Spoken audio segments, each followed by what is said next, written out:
Hello good morning बच्चों। My self Sunil मंत्री and you are watching जागृति ऑनलाइन लर्निंग ऐप। बच्चों, अपने जो प्रीवियस क्लास 11th क्लास में जो टॉपिक चल रहा था केमिकल बॉन्डिंग में, वो अपन ने फजान्स रूल करवाया था। फजान्स रूल के बाद में आज अपन एक नया टॉपिक स्टार्ट करते हैं, वेस्पर्ड theory. VSEPR theory.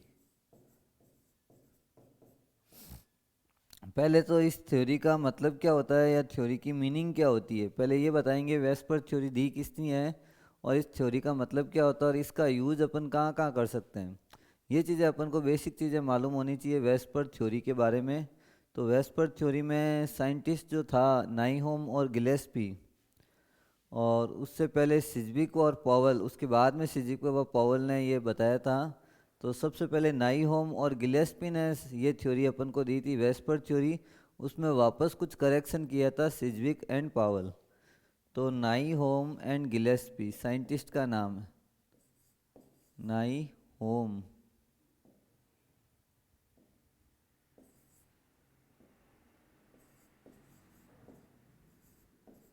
And Gillespie. और उसके बाद में किसने दी थी, सिजविक एंड पॉवेल। ये साइंटिस्ट है जिन्होंने वेस्पर्ड थ्योरी दी थी। अब वेस्पर्ड थ्योरी का पूरा नाम क्या है, वेस्पर्ड का मतलब क्या होता है और इसका यूज़ कहाँ करते हैं, किसका स्ट्रक्चर्स बनाने में करते हैं।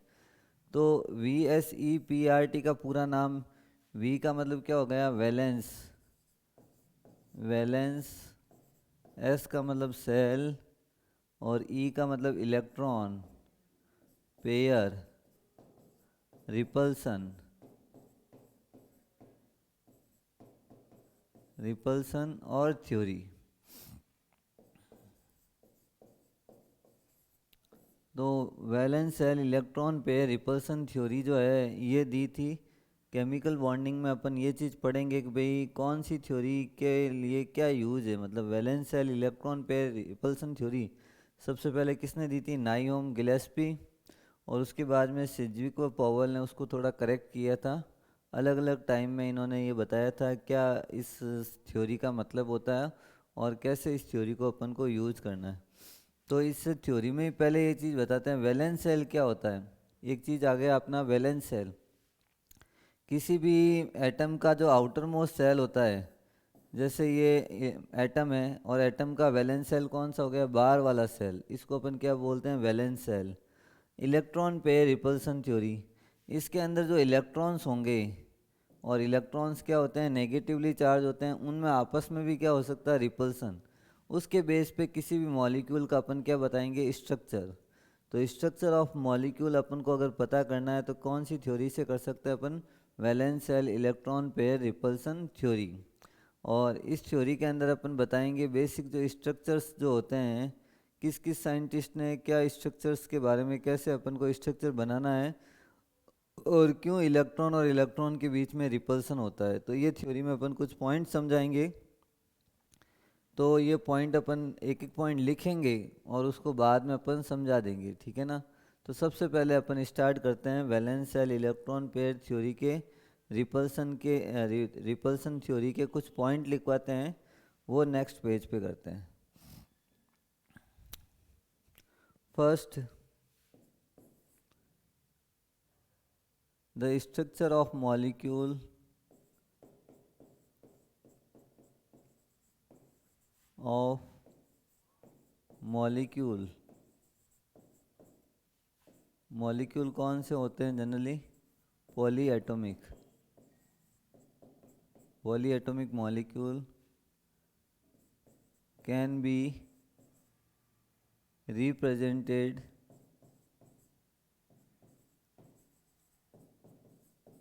by this theory, by this theory। तो पॉलीएटॉमिक मॉलिक्यूल का जो स्ट्रक्चर्स है वो अपन किस थ्योरी से बता सकते हैं, इस थ्योरी से बता सकते हैं। सेकंड पॉइंट लिखेंगे, electron are present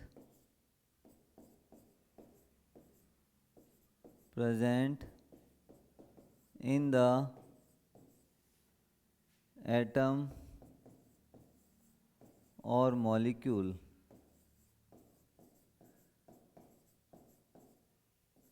are known as lone pair and bond pair। ये भी अपन अभी बताएंगे लॉन पेयर क्या होता है और बॉन्ड पेयर क्या होता है। Lawn pair and bond pair.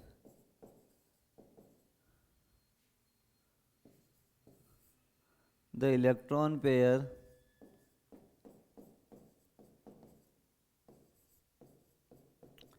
which are bonded with each other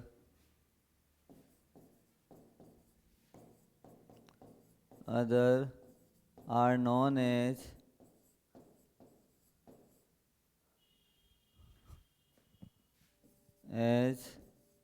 bond pair,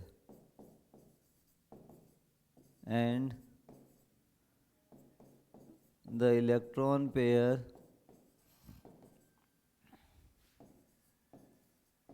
which are not bonded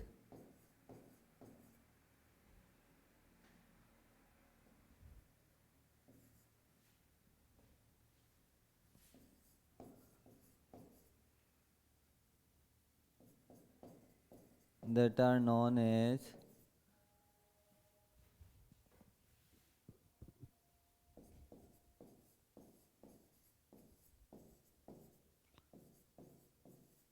lone pair। जो इलेक्ट्रॉन बॉन्डेड है नो नॉट बॉन्डेड है उनको लॉन पेयर बॉन्ड पेयर किसको बोलते हैं ये भी अपन ने बता दिया। यहाँ पे फोर्थ पॉइंट है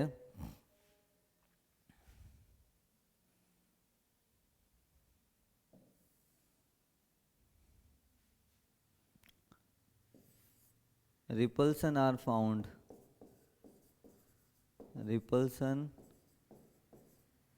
found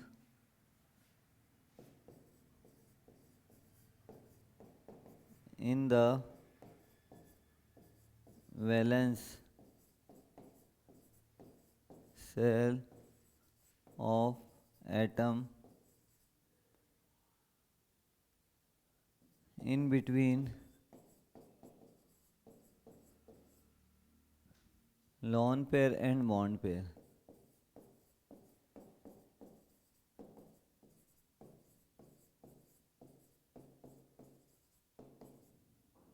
लॉन पेयर और बॉन्ड पेयर के बीच में क्या मिलता है अपन को, रिपल्सन मिलता है।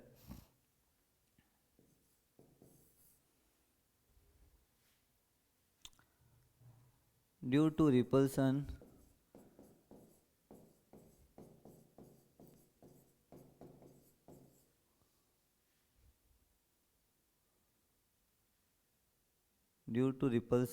they are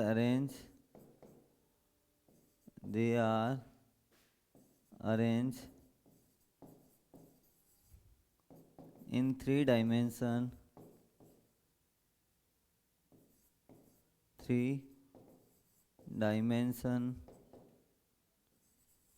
to get stability।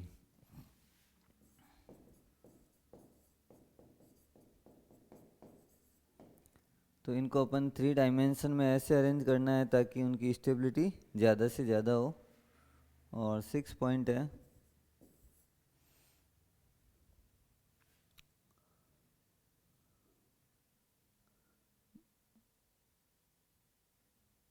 Repulsion order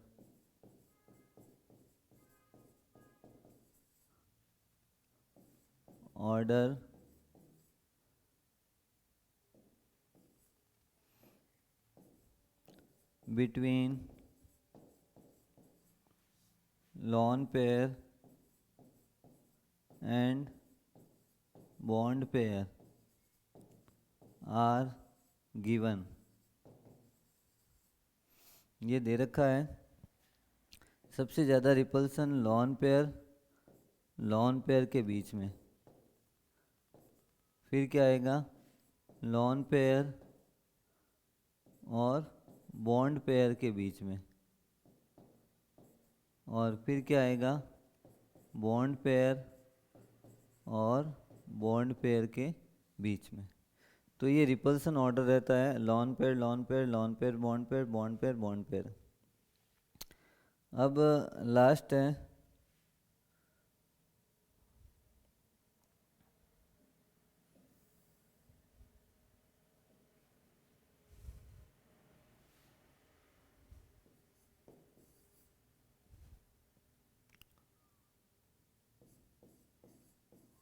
bond are arranged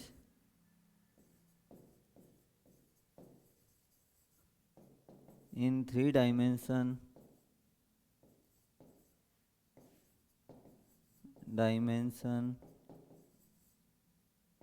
to have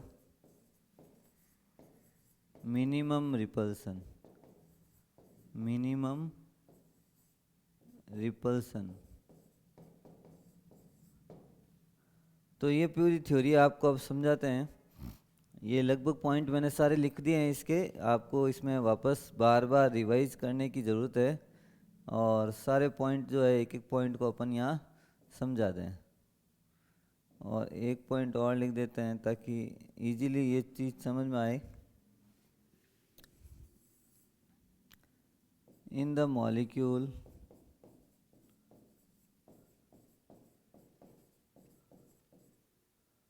central atom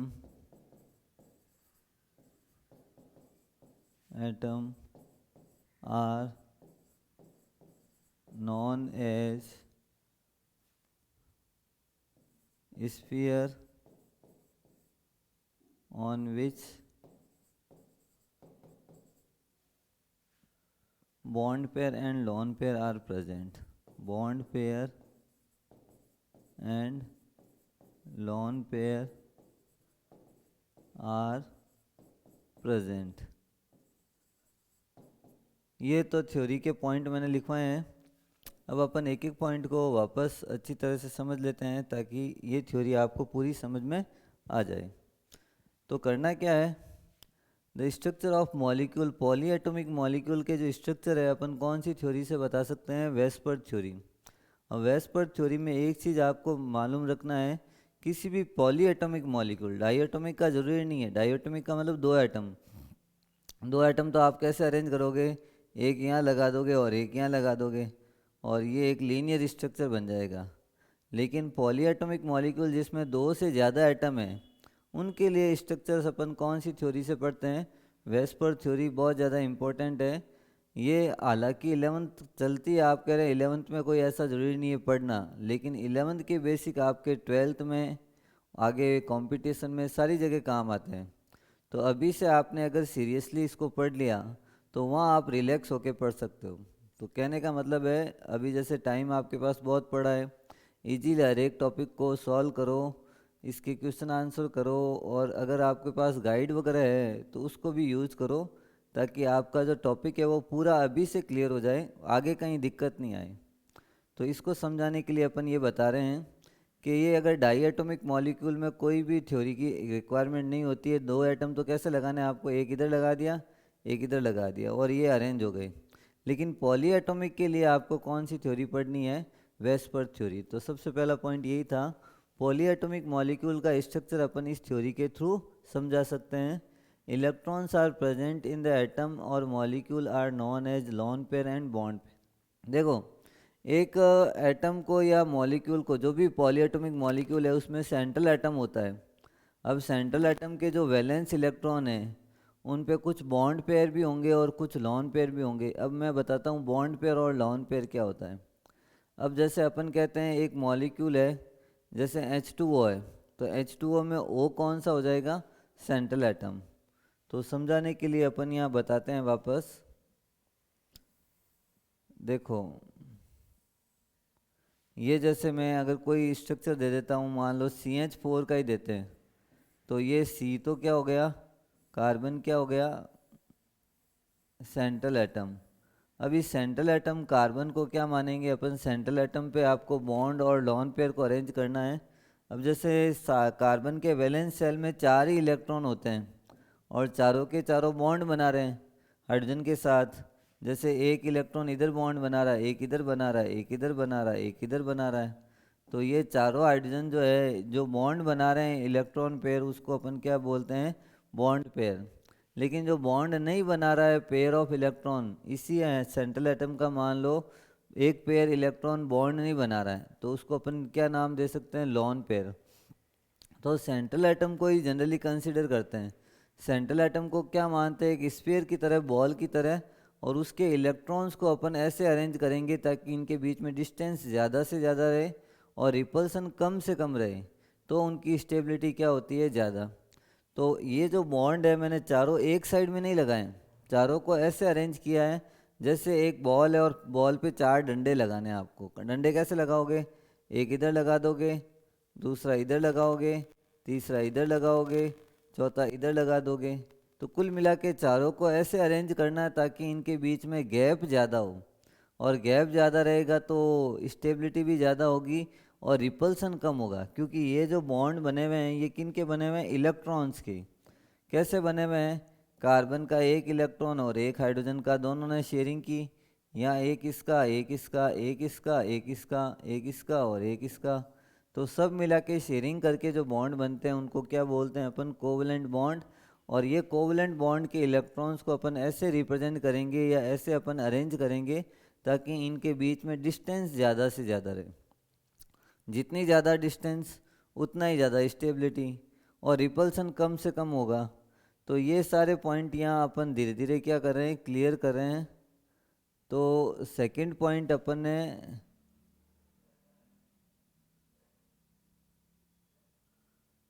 ये देखो सेकंड पॉइंट था, electron are present in the atom और molecule are known as lone pair and bond pair. तो central atom जो होता है polyatomic का central atom, उस पर कुछ बॉन्ड बना रहे हैं, बॉन्ड पेयर ऑफ बॉन्ड जो बना रहे हैं उसको अपन क्या बोलेंगे, बॉन्ड पेयर। और कुछ इलेक्ट्रॉन्स फ्री भी रह सकते हैं।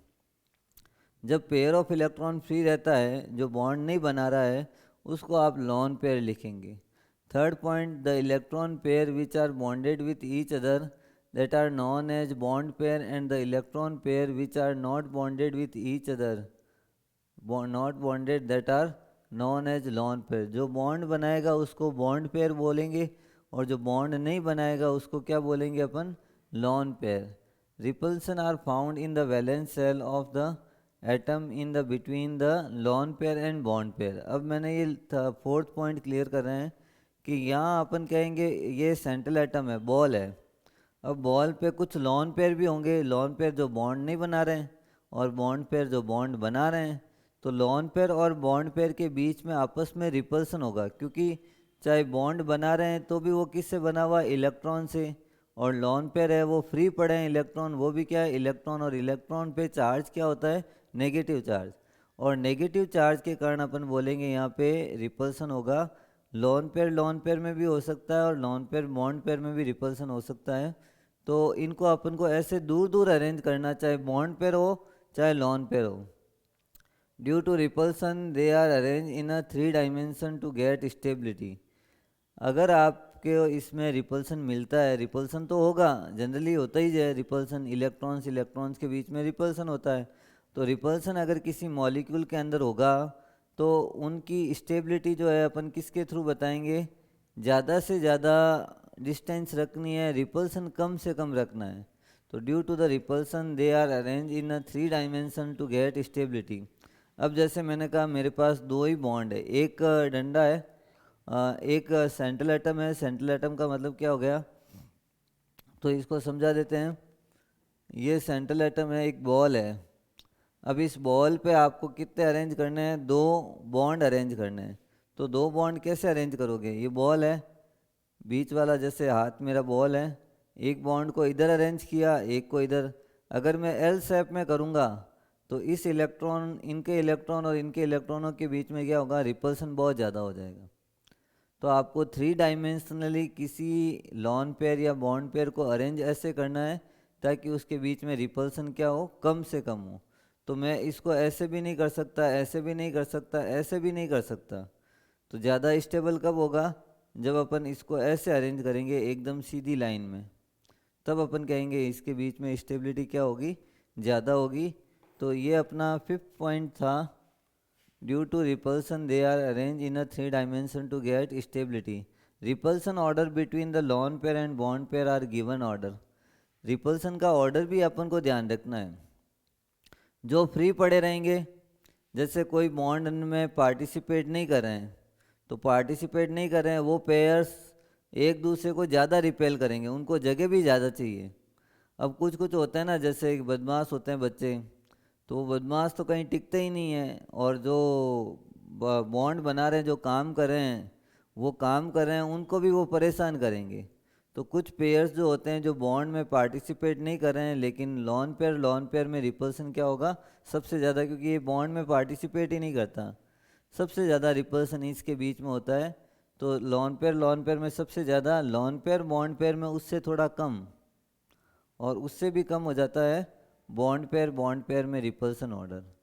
तो रिपल्सन ऑर्डर अपन को क्या ध्यान रखना है, लोन पेयर, फिर लोन पेयर बॉन्ड पेयर, और सबसे कम repulsion bond pair. Bond pair वो होते हैं जो बॉन्ड बना रहे हैं, उनमें तो ऑलरेडी वो तो काम पे गए हुए हैं। काम पे गए हुए का मतलब क्या हो गया कि ये ऑलरेडी बॉन्ड में अरेंज है। अब ये फ्री नहीं है, ये कुछ न कुछ काम पे लगे हुए हैं। तो इसमें, और दूसरा जो बॉन्ड पेयर है उसमें रिपल्सन कम होगा।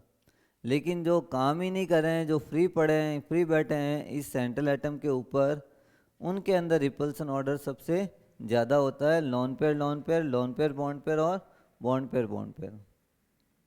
Bond are arrange in 3 dimension to have minimum repulsions. Bond को आपको ऐसे अरेंज करना है ताकि उनके बीच में रिपल्सन कम से कम हो।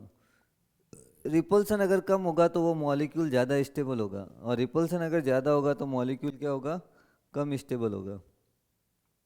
Bond are arrange in 3 dimension to have minimum repulsions, ये अपन ने बता दिया। In the molecule central atom are known as a sphere on which the bond pair and lone pair are present. Central atom को आपको क्या मानना है, एक स्फीयर की तरह मानना है, ताकि उस पर क्या चीज़ अवेलेबल रह सके, बॉन्ड पेयर और लोन पेयर अरेंज रह सके। तो ये एक थ्योरी है जो अलग अलग साइंटिस्ट नाइओम गिलेस्पी ने दी, और उसके बाद सिज्विक पॉवल ने इसके बारे में बताया अपन को। इसको मॉडिफाइड किया था थोड़ी सी थ्योरी को। रिपल्सन ऑर्डर का ध्यान रखना है अपन को। सेंट्रल एटम को क्या मानना है, एक बॉल, जैसे एक एग्जांपल देके बता रहा हूँ। ये मान लो एक बॉल है, ये क्या है, एक बॉल है। अब इस बॉल को आपको क्या करना है, इस पे 2 बॉन्ड अरेंज करना है। तो एक बॉन्ड यहाँ टच करेंगे, दूसरा बॉन्ड आप कहाँ लगाओगे, इस बॉल पे एक तो मैंने यहाँ लगा दिया, एल शेप में नहीं लगा सकते। दूसरा बॉन्ड कहाँ लगाएंगे, इसके एकदम सीधी लाइन में लगाएंगे। अब सीधी लाइन में लगाने से फ़ायदा ये होगा कि इनके बीच में रिपल्सन कम हो गया, और रिपल्सन अगर कम होगा तो इनकी स्टेबिलिटी क्या होगी, ज़्यादा होगी।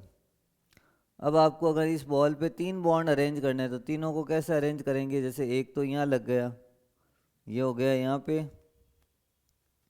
2 और बॉन्ड अगर अपन बताते हैं, तो दूसरा बॉन्ड आपको क्या कहाँ लगाना पड़ेगा, यहाँ, और तीसरा यहाँ लगाना पड़ेगा क्या, नहीं, ये ऐसे अरेंज नहीं कर सकते, क्योंकि आपको डिस्टेंस ज़्यादा से ज़्यादा रखनी है।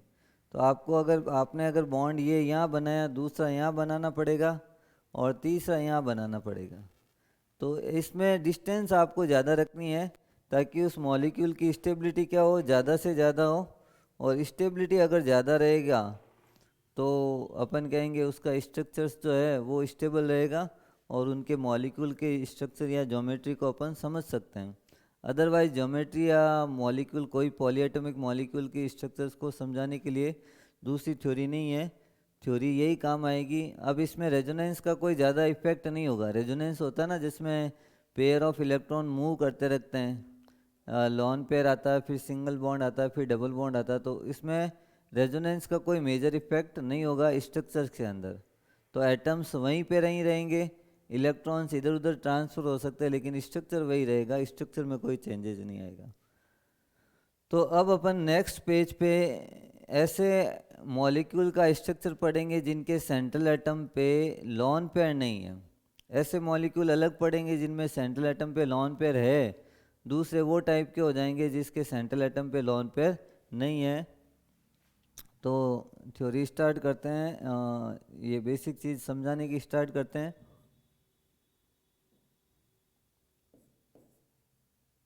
Structure of molecule, structure of molecule that central atom do not have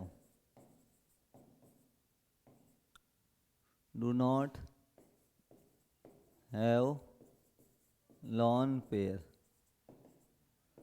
तो ऐसे स्ट्रक्चर जिनके सेंट्रल एटम पे लॉन पेयर अवेलेबल नहीं है, उनके स्ट्रक्चर्स अपन पढ़ते हैं। तो उनके स्ट्रक्चर्स क्या है, कैसे आपको अरेंज करना है और कैसे ये लॉन पेयर और बॉन्ड पेयर होता है। तो जिनके सेंट्रल एटम पे लॉन पेयर नहीं है, लॉन पेयर नहीं है इसका मतलब कोई भी फ्री इलेक्ट्रॉन्स नहीं है, सारे के सारे इलेक्ट्रॉन्स क्या होंगे, बॉन्डेड होंगे। तो कुछ अपन अलग अलग स्ट्रक्चर्स पढ़ेंगे। फर्स्ट टाइप पढ़ेंगे इसका AB2। AB2 के एग्जाम्पल होंगे HgCl2, BeCl2 या BeBr2, MgCl2। पहले तो ये चीज़ बताते हैं कि इनमें सेंट्रल एटम कौन सा होता है। जैसे यही मॉलिक्यूल ले लिया मैंने BeCl2, तो B सेंट्रल एटम है जिस पे 2 Cl अरेंज करते हैं। पॉली एटॉमिक मॉलिक्यूल के स्ट्रक्चर अपन समझ रहे हैं। और कौन से स्ट्रक्चर पढ़ रहे हैं, जिनके सेंट्रल एटम पे लॉन पेयर नहीं है, सारे के सारे बॉन्ड हैं। बी को सेंट्रल एटम मानते हैं और बी आता है 4 पे। कॉन्फ़िगरेशन क्या लिखते हैं, 2,2। वैलेंस सेल है जिस पे 2 इलेक्ट्रॉन है। वैलेंस सेल का मतलब outermost shell. Outermost shell पे 2 इलेक्ट्रॉन है और दोनों के इलेक्ट्रॉन्स जो है आपस में किसके साथ बॉन्डेड है, Cl के साथ। तो ये एक सेंट्रल एटम मैंने मान लिया बेरिलियम को। ये बेरिलियम एक सेंट्रल एटम है, एक बॉल है। अब इस बॉल पे आपको 2 बॉन्ड अरेंज करने, 2 बॉन्ड का मतलब 2 डंडे अरेंज करने हैं। अब 2 डंडे को कैसे अरेंज करेंगे, ये अभी मैंने बताया था आपको प्रीवियस टॉपिक के अंदर जहाँ पॉइंट पढ़े थे। 2 डंडे को अरेंज करने के लिए आपको कहाँ लगाना पड़ेगा, तो एक डंडा तो आप लगा दोगे, एक तो यहाँ लगा देंगे Cl और एक यहाँ लगा देंगे Cl। तो कहने का मतलब है कि बेरिलियम एक सेंट्रल एटम है, उसके वैलेंस शेल में 2 इलेक्ट्रॉन है और दोनों इलेक्ट्रॉन ये यहाँ पे बॉन्डेड है। जैसे आपको समझा दें, एक इलेक्ट्रॉन यहाँ है और एक इलेक्ट्रॉन यहाँ है। ये इलेक्ट्रॉन Cl के हैं, ये इनसे आपस में क्या है, बॉन्ड बना रखा है। अब आपको पूछे ये जो स्ट्रक्चर है इसका शेप क्या होगा और एंगल क्या होगा, शेप का नाम क्या होगा। तो ये एक लीनियर स्ट्रक्चर है, एकदम सीधी लाइन में बन रहा है स्ट्रक्चर, और लाइन में बन रहा है तो इस शेप को अपन क्या बोलेंगे, लीनियर स्ट्रक्चर है शेप। और इसमें एंगल जो आ रहा है 180 डिग्री। अब ये 180 डिग्री कैसे समझाएंगे, देखो इस बॉन्ड से इस बॉन्ड के बीच में एंगल कितना बन रहा है, 180 डिग्री। तो फर्स्ट स्ट्रक्चर अपन ने जो बताया है, किसका बता दिया यहाँ पे, BeCl2 का। और BeCl2 में ये दोनों बॉन्ड जो है एक दूसरे के अपोजिट अरेंज करेंगे और 3D में अरेंज करना। 3D का मतलब 3 डायमेंशन में अरेंज करना, ताकि इनमें स्पेस ज़्यादा से ज़्यादा रहे, बीच में गैप ज़्यादा से ज़्यादा रहे और स्टेबिलिटी उसकी ज़्यादा से ज़्यादा रहे, ये सारे स्टेबल हो जाएंगे। तो लीनियर स्ट्रक्चर है और एंगल कितना है यहाँ पे, 180 डिग्री एंगल आपको मिलेगा। यहाँ पे एंगल कैसे निकालते हैं, 2 बॉन्ड के बीच में एंगल को क्या बोलते हैं, बॉन्ड एंगल। तो ये बॉन्ड एंगल 180 डिग्री, और स्ट्रक्चर को नाम क्या देंगे अपन, लीनियर। और कौन से टाइप का पढ़ लिया अपन ने, AB2। AB ए सेंट्रल एटम हो गया और B क्या हो गया, bond. A central atom, B bond, 2 bond बनाने हैं। और इस स्ट्रक्चर को अपन ऐसे समझ सकते हैं। ये तो हो गया फर्स्ट AB2 का। अब अपन पढ़ेंगे AB3। सेकंड टॉपिक है AB3।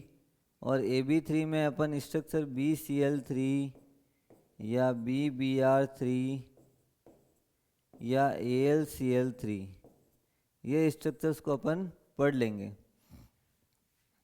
तो यहाँ सेंट्रल एटम जो है बोरोन है। पहले बोरोन के बारे में बताते हैं। बोरोन खुद कितने नंबर पे आता है? एटॉमिक नंबर 5 है। और कॉन्फ़िगरेशन लिखना है 2 3। आप इसको ऐसे भी लिख सकते हैं 1s2 2s2 2p1। तो वैलेंस सेल ये वाला है 2s और 2p1 वाला, ये वैलेंस सेल है। वैलेंस सेल में अपन कह रहे हैं 3 इलेक्ट्रॉन्स हैं, और तीनों के तीनों इलेक्ट्रॉन किसके साथ बॉन्ड बना रहे हैं? BCl3 में क्या किसके साथ बना रहे हैं? Cl के साथ। तो ये B को आप क्या मानोगे? एक सेंट्रल एटम है। अब इस सेंट्रल एटम पे आपको 3 बॉन्ड अरेंज करने हैं, 3 डंडे अरेंज करने हैं, 3 स्टिक्स को अरेंज करनी है। और 3 स्टिक्स को कैसे अरेंज करनी है? बहुत ज़्यादा डिस्टेंस पे। अपन कहेंगे 3 स्टिक को एक इधर और एक इधर टी शेप में अरेंज नहीं कर सकते, क्योंकि टी शेप में एंगल बन रहा है 90 का, लेकिन आपको गैप ज़्यादा से ज़्यादा रखना है। तो ये जितने भी स्ट्रक्चर्स मैं बता रहा हूँ उन सब में बॉन्ड पेयर तो है, लेकिन लॉन पेयर अवेलेबल नहीं है। उनके स्ट्रक्चर्स अपन समझा रहे हैं, तो ध्यान से देखो हर एक स्ट्रक्चर को। तो बी के अंदर वैलेंस सेल में 3 इलेक्ट्रॉन तीनों के तीनों शेयर्ड है Cl के साथ, और इस स्ट्रक्चर को अपन को बनाना है। तो आप कैसे बनाओगे? एक Cl तो इधर लगाया, एक इधर लगाया, एक इधर लगाया, और यहाँ तीनों जगह Cl बना दिए। अब आपको पूछे ये एंगल, तो ये एंगल लगभग कितना डिग्री हो जाएगा? 120 डिग्री, 120 डिग्री का एंगल ये बनेगा इसके बीच में। और 120 डिग्री को आपको ऐसे अरेंज करना है ताकि इनके बीच में डिस्टेंस ज़्यादा से ज़्यादा रहे और स्टेबिलिटी भी ज़्यादा से ज़्यादा हो, रिपल्सन कम से कम हो। तो इसलिए मैंने तीनों को ऐसे अरेंज किया ताकि इसके बीच में डिस्टेंस ज़्यादा रखी है और रिपल्सन क्या मिला है मेरे को? कम मिला है। और एंगल कितना मिलेगा? 120 डिग्री। अब इसकी ज्योमेट्री का नाम क्या रखेंगे? ज्योमेट्री अगर देखें आप, तो यहाँ इसके तीनों बॉन्ड को अगर मिलाएं आप, तो ये जो स्ट्रक्चर है इसको क्या बोलेंगे? ट्रेंगुलर। और ट्रेंगुलर के साथ में नाम क्या रखेंगे इसका? प्लेनर। तो नाम क्या देंगे इसमें? Triangular planar. तो ट्रेंगुलर प्लेनर, और एंगल कितना आएगा यहाँ पे? 120 डिग्री। ये स्ट्रक्चर किसका बताया मैंने? BCl3 का स्ट्रक्चर है, जिसमें एंगल आपको 120 डिग्री मिलेगा। और ये स्ट्रक्चर है। तो ये AB3 हो गया सेकंड। और इसके बाद में अपन थर्ड करते हैं CH4 या AB4।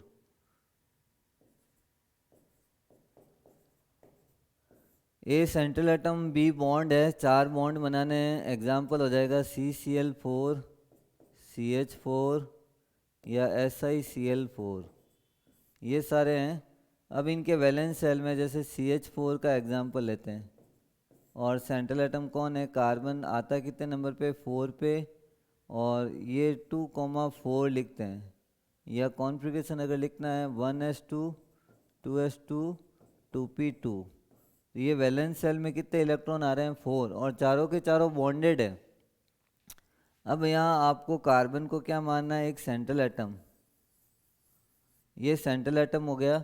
सेंट्रल एटम को बॉल की तरह मानना है और इस पे 4 डंडे लगाने हैं। तो आप कहोगे ये ऐसे कर देंगे, एक इधर, एक इधर, एक इधर और एक इधर, चारों ऐसे लगाएंगे। लेकिन एक्चुअल में ये चीज़ गलत है। क्यों गलत है? क्योंकि आपको अरेंज 3D में अरेंज करना है। ये मेरा जो बोर्ड है ये 3D नहीं है। ये कौन सा बोर्ड है? 2D बोर्ड है। और 2D बोर्ड पे आपको 4 बॉन्ड 3D में अरेंज करना पॉसिबल नहीं है। तो अगर मैं देख लेता हूँ, अगर इसके अंदर शेप ऐसा मिल जाता है 3D वाला, तो आपको समझ में आ जाए। अदरवाइज मैं बना के बताऊँगा आपको कैसे आपको बॉन्ड बनाना है। इसमें तो मेरे को कोई शेप अपना दिख नहीं रहा है।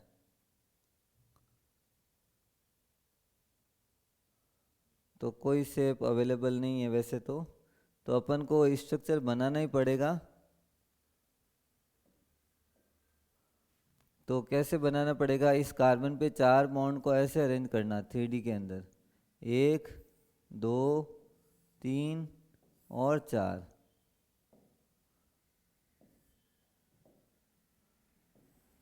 1 2 3 4।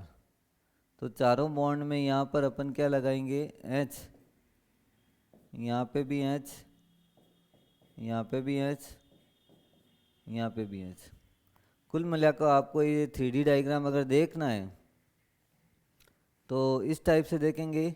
एक बॉल है, एक बॉल पे आपको कितने बॉन्ड लगाने हैं, 4 बॉन्ड।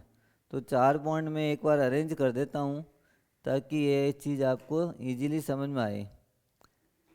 तो ये देखो 4 बॉन्ड मान लेते हैं, ये एक मार्कर, ये 2 पेन है और एक ये पेंसिल है। 4 पेन हो गए, 4 टोटल हो गए बॉन्ड। अब ये बॉल है मेरे हाथ में, क्या बॉल है, बॉल पे इन चारों को मेरे को अरेंज करना है। तो कैसे अरेंज करेंगे, ये 3D डायग्राम है। 3D डायग्राम को आपको ये समझना पड़ेगा क्योंकि हर एक चीज़ जो है बोर्ड पे अपन बना नहीं सकते।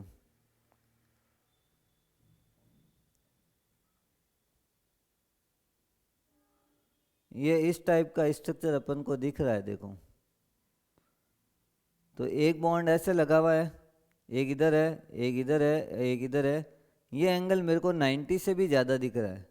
कितना दिख रहा है, 90 से ज़्यादा है। तो ये 3D में मैंने अरेंज किया है, 3D में अरेंज किया है इस स्ट्रक्चर को। तो ये 3D अरेंजमेंट है और ये इसके बेस पे अपन बताएंगे इनका स्ट्रक्चर। ये एंगल आपको 109.5 का दिखेगा और इसको अगर पूरा पैक करेंगे, अपन कवर करेंगे, एक ये बॉन्ड पैक किया, इधर से पैक किया, इधर से पैक किया और इधर से पैक किया, तो 4 फेस बनेगी। देखो एक फेस तो ये नीचे वाली पैक हो गई, एक इधर वाली पैक हो गई, जैसे टेंट को पैक करते हैं ना, एक इधर वाली पैक हो गई और एक इधर वाली। तो टोटल कितनी फेस बनी है, 4 फेस बनी है। तो इस ज्योमेट्री का या स्ट्रक्चर का नाम अपन देंगे, वो देंगे टेट्राहेड्रल। और यहाँ मैं एंगल बता रहा हूँ, ये एंगल लगभग आएगा 109.5 डिग्री। और इस स्ट्रक्चर को अपन क्या बोलेंगे, टेट्राहेड्रल। तो ये टेट्राहेड्रल स्ट्रक्चर अपने पास बना, लेकिन किसके थ्रू बना है, एंगल कितना बनाया है यहाँ पे 109.5। 3D डायग्राम है और 3D डायग्राम में आपको चारों बॉन्ड को ऐसे अरेंज करना है ताकि गैप ज़्यादा से ज़्यादा रहे। अगर आप 4 2D पे अरेंज करते तो 90 डिग्री का एंगल बनता, लेकिन 90 से ज़्यादा एंगल मेरे को दिख रहा है यहाँ पे 109.5 डिग्री। तो इस ज्योमेट्री को अपन क्या नाम देते हैं यहाँ पे, टेट्राहेड्रल। अब इसके बाद अपन दे देते हैं स्ट्रक्चर्स किसका बनाएंगे, AB5 का, और उनके स्ट्रक्चर्स को अपन देखते हैं। नेक्स्ट पेज लेते हैं। AB5 फोर्थ स्ट्रक्चर होगा ये, AB5। अब AB5 में स्ट्रक्चर का एग्जाम्पल अपन लिख सकते हैं PCl5 या PBr5, या इसके अलावा और भी कोई लिख सकते हैं, phosphorus, nitrogen, phosphorus, arsenic, ASH5, ये सारे दे सकते हैं। अब अपन बताएंगे सबसे पहले PCl5 का स्ट्रक्चर। फॉस्फोरस आता है 15 पे, कॉन्फ़िगरेशन आएगा 285। वैलेंस शेल में 5 इलेक्ट्रॉन है। वैलेंस शेल में कितने इलेक्ट्रॉन है, 5। और पांचों के पांचों क्या है, बॉन्डेड है, सारे के सारे शेयर्ड है किसी अदर एटम के साथ, जैसे PCl5 में बताते हैं अपन। तो स्ट्रक्चर किसका बता रहे हैं यहाँ पे, PCl5। तो ये P ले लिया मैंने और P को क्या माना, एक सेंट्रल एटम। अब इस पे 5 डंडे आपको अरेंज करने हैं। एक बॉल है और बॉल पे 5 डंडे अरेंज करोगे, कैसे करोगे, एक इधर, फिर इधर, फिर इधर, फिर इधर, फिर इधर, ऐसा नहीं करना है। यह आपको 2D स्ट्रक्चर मिलेगा। अगर ऐसे करोगे तो 2D मिलेगा, लेकिन बनाना कौन सा अपन को, 3D। तो आप जो अरेंज करोगे इस टाइप से अरेंज करना है, एक बॉन्ड इधर, एक इधर, एक इधर, फिर एक इधर और एक इस साइड में।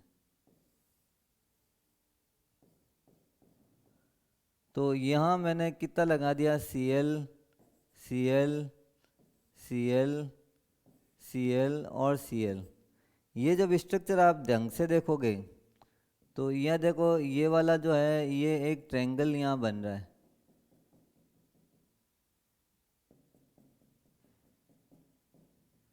ये ट्रायंगल बन रहा है और ट्रायंगल के साथ में दो डंडे ऊपर नीचे लगे हुए, एक प्लेन पे ट्रायंगल बन रहा है और ट्रायंगल में एक ऊपर बॉन्ड बन रहा है और एक नीचे बॉन्ड बन रहा है। तो इसका नाम ट्रायंगुलर बाई पिरामिडल होगा, क्योंकि ये एक पिरामिड की तरह है ऊपर और एक पिरामिड की तरह क्या है नीचे। तो नाम रख देते हैं triangular, triangular bi pyramidal, triangular bi pyramidal structure है। और इस स्ट्रक्चर में यहाँ जो एंगल बन रहा है, ये एंगल कितना बन रहा है 120 डिग्री, और ये एंगल अपन ने बन रहा है 90 डिग्री। तो दो एंगल बन रहे हैं, एक तो 90 का बन रहा है और एक कितना बन रहा है 120 डिग्री का एंगल बन रहा है। तो इस स्ट्रक्चर को अपन 90 और 120 डिग्री के साथ बता रहे हैं और इस स्ट्रक्चर का नाम क्या रखा अपन ने ट्रायंगुलर। ट्रायंगल एक प्लेन पे बन रहा है और इसमें एक पिरामिड ऊपर है और एक पिरामिड कहाँ बन रहा है नीचे बन रहा है, दो पिरामिड बन रहे हैं। तो नाम रखा अपन ने ट्रायंगुलर बाई पिरामिडल। और एंगल भी दो अलग अलग बन रहे हैं 90 और 120 का, ये अपने स्ट्रक्चर बन रहा है। इसके बाद फिफ्थ स्ट्रक्चर अपन करते हैं AB5 के बाद फिफ्थ AB6, और AB6 में एग्जाम्पल ले लेते हैं SF6 का। SF6 या SBR6 भी हो सकता है। सल्फर लेते हैं, सल्फर खुद कितने नंबर पे आता है, सल्फर आता है 16 पे, और 2 8 और 6 वैलेंस सेल में कितने इलेक्ट्रॉन है 6, और 6 सारे शेयर्ड है। तो वो किसके साथ शेयर्ड है F के साथ। तो ये मैंने S बनाया है, S एक सेंट्रल एटम माना है और इस पे आपको कितने बॉन्ड लगाने हैं, कितने डंडे लगाने हैं 6 डंडे या 6 बॉन्ड बनाने हैं। और 6 बॉन्ड को कैसे अरेंज करेंगे अपन 3D में अरेंज करना है। तो एक बॉन्ड ऐसे लगाया और एक ऐसे लगाया, एक ऐसे लगाया, एक ऐसे लगा दिया और एक ऐसे लगा दिया, 1 2 3 4 5 6। ये वाला बीच में थोड़ा सा गड़बड़ है, 1 2 3 4 5 6, ये लाइन हटा देते हैं। फिर आप एक ऐसे लगाओगे और ऐसे लगाओगे, ये 6 बॉन्ड बन गए। अब 6 बॉन्ड का जो स्ट्रक्चर है आपको यहाँ पे क्या लगाना है F लगाना है, F F F F F और F, ये हो गया। अब यहाँ अगर इसका स्ट्रक्चर अगर देखते हैं अपन,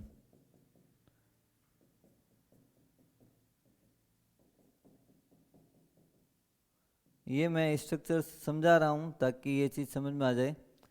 ये S के 4 F तो है एक प्लेन पे, और एक डंडा ऊपर आ रहा है और एक नीचे आ रहा है। इसको समझाने के लिए अपन कोई एक चीज़ ले लेते हैं ताकि ये चीज़ समझ में आए।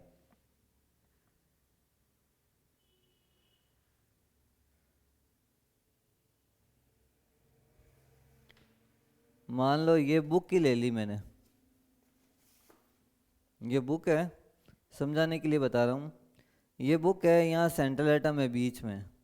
इस सेंट्रल एटम पे देखो 4 बॉन्ड तो ये हो गए 1 2 3 और 4, और 5वां ये लगा दिया मैंने और 6ठा इसके नीचे। तो ये ऐसे बॉन्ड अरेंज करने हैं। अब आप देखोगे तो यहाँ पर एंगल देखो, एंगल निकालना है इसके और इसके बीच में। एंगल कितना मिलेगा आपको 90, और ऊपर वाले के और इसके बीच में भी कितने का एंगल बनेगा 90 का। तो ये 90 वाला एंगल अपन को मिल रहा है।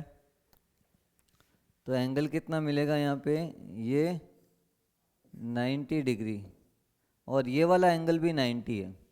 तो दोनों ही एंगल यहाँ पर कितने आ रहे हैं 90 डिग्री के आ रहे हैं। और ये एंगल स्ट्रक्चर्स जो है इसको अपन क्या बोलते हैं ऑक्टाहेड्रल। तो स्ट्रक्चर का नाम लिख देता हूँ ऑक्टाहेड्रल। तो ये एक स्ट्रक्चर बन रहा है ऑक्टाहेड्रल का, जिसमें ऑक्टाहेड्रल क्यों बोला है इसको, देखो वापस बुक को लेके आता हूँ मैं। ऑक्टाहेड्रल इसलिए नाम दिया कि ये बुक है, यहाँ पे ये जो बुक के अंदर ये पॉइंट है।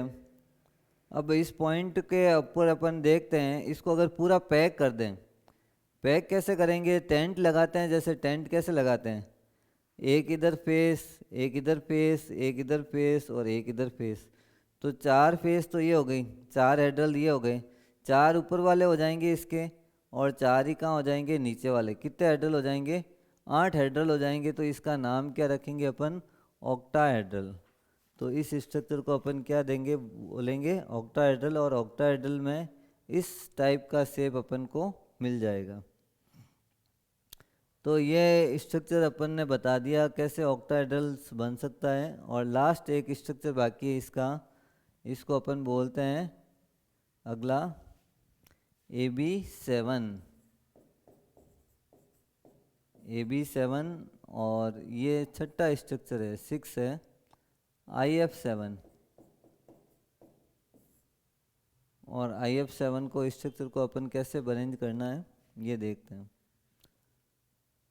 आई सेंट्रल एटम हो गया, और आई जितने भी नंबर पे आता है, मान लो ये हेलोजेंस ग्रुप में आता है, इसका वैलेंस सेल में कितने इलेक्ट्रॉन होते हैं, 7 इलेक्ट्रॉन। हेलोजन फैमिली में है जिनका कॉन्फ़िगरेशन क्या होता है, NH2 NP5। तो इनको 5 और 2 पे अगर ऐड करेंगे तो टोटल वैलेंस सेल में कितने हैं, 7 इलेक्ट्रॉन है। 7 के 7 शेयर्ड हैं, किसके साथ शेयर्ड है, F के साथ। तो ये आपने एक सेंट्रल एटम बनाया यहाँ पे, ये सेंट्रल एटम हो गया I। और इस पे कितने बॉन्ड बनाने हैं आपको, कितने बॉन्ड लगाने हैं, 7 बॉन्ड लगाने हैं। तो 7 बॉन्ड ऐसे लगा दिए, एक इधर, एक इधर, फिर इधर, इधर, इधर, इधर और इधर। और ये अपन आपको अरेंज करना है। यहाँ पे मैंने क्या लगाया, F लगाया, F F F F और F, और यहाँ पे भी F, यहाँ पे भी F।